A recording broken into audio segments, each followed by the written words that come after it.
अतीक अहमद के बगल में बेटे अबान को क्यों दफनाया गया? बुर्का पहनकर बेटे के जनाजे में छुपकर पहुंची शाइस्ता।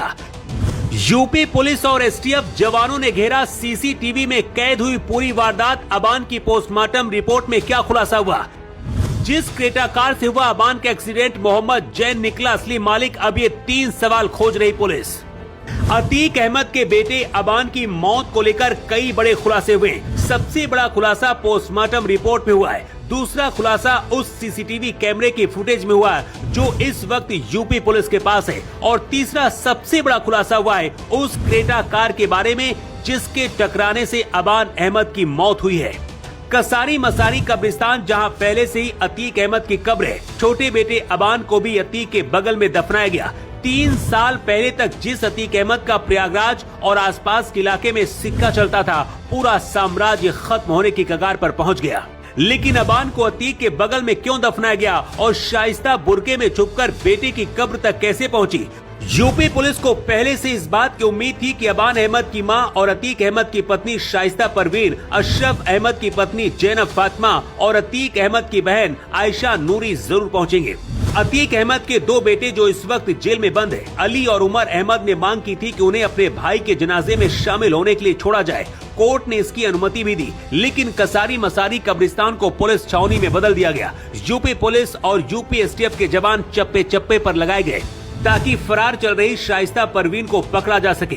शाइस्ता 2023 में पति अतीक अहमद और बेटे असद के जनाजे में भी शामिल होने नहीं पहुंची थी।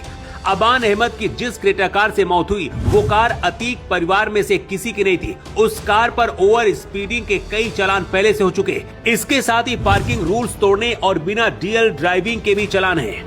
आधा दर्जन से अधिक चालान अलग अलग हिस्सों में कटे हैं। कार मोहम्मद जैद के नाम से रजिस्टर्ड पाई गई है। अबान अहमद की कार से चर्चित साहित्यिक किताबें मिली हैं। बताया जा रहा है कि किताबें झांसी जेल में बंद भाई अली अहमद के लिए लेकर जा रहा था। हादसे के बाद उसकी कार से मनोविज्ञान, अपराध दर्शन और राजनीतिक उथल पुथल जैसे विषयों पर आधारित कई किताबें बरामद हुई हैं। वहीं डॉक्टरों के पैनल ने सिर की गंभीर चोट, मस्तिष्क में ब्लीडिंग और अंदरूनी अंगों को पहुंची चोट मौत का कारण बताया है।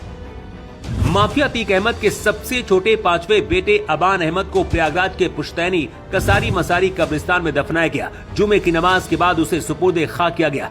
अबान की कब्र अतीक अहमद, चाचा अशरफ और बड़े भाई असद अहमद की कब्रों के ठीक बगल में बनाया गया। हादसे के बाद से अबान का मोबाइल फोन नहीं मिल रहा। पुलिस मोबाइल की तलाश में जुटी है और कॉल डिटेल लोकेशन के आधार पर मोबाइल को तलाश रही है। मोबाइल फोन अगर मिलता है तो कई बड़े खुलासे हो सकते हैं, क्योंकि कॉल डिटेल्स और उसके अंदर क्या क्या मिलता है वो और भी नई कड़ियां जोड़ सकता है। शाइस्ता करीब 2.5 साल से गायब है। ऐसे में माँ बेटे के बीच बातचीत का कोई जरिया जरूर रहा होगा और वो भी फोन से मिल सकता है।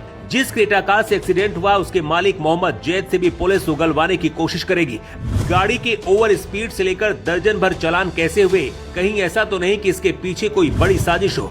2023 में असद अहमद का पुलिस एनकाउंटर में मौत हुई थी। वो एनकाउंटर भी झांसी में हुआ था और इस बार अबान का एक्सीडेंट भी झांसी हाईवे में हुआ। अतीक की पत्नी और अबान की मां शाइस्ता परवीन उमेश पाल हत्याकांड के बाद से ही 5 लाख की इनामी अपराधी हैं और पिछले करीब 3 साल से फरार है। पति अतीक अहमद और बेटे असद के जनाजे में भी शामिल होने नहीं पहुंची थी। अबान उसका सबसे लाडला बेटा था, इसलिए पुलिस और एसटीएफ ने बुर्के की आड़ में शाइस्ता के कब्रिस्तान पहुंचने की आशंका को देखते हुए पूरे कसारी मसारी इलाके में भारी पुलिस बल और खुफिया कैमरे तैनात कर रखे हैं। अगले कुछ दिनों तक पुलिस और स्पाई कैमरे नजर रखेंगे, क्योंकि हो सकता है बेटे को कब्र में आखिरी विदाई देने शाइस्ता जरूर पहुंचे।